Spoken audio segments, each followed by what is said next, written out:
शादी होगा लड़का लड़की में, पुरुष है वो तो रोज रात में जो सदिया होता है उसके साथ करता है ना, तो उसी में और पैदा हो जाता है।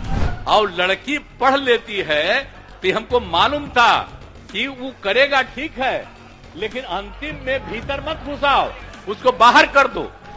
तो जो हम लोगों ने कहा कि अगर पढ़ लेगी लड़की और वो जब शादी होगा लड़का लड़की में, तो जो पुरुष है वो तो रोज रात में जो सदिया होता है उसके साथ करता है ना, तो उसी में और पैदा हो जाता है।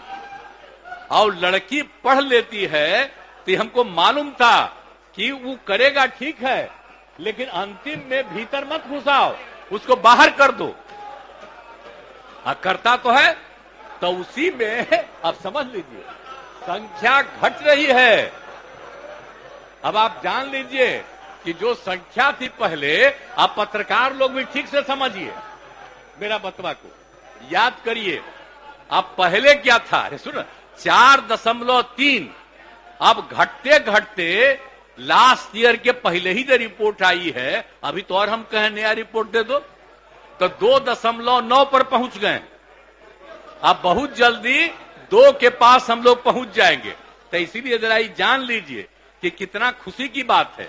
तो घबराहट क्या कह रहे हैं कि जतवा घट गया है, अरे काला घटेगा, आप धीरे धीरे घटेगा। जब आप देख रहे हैं 18.46 से घट करके 13.6 है,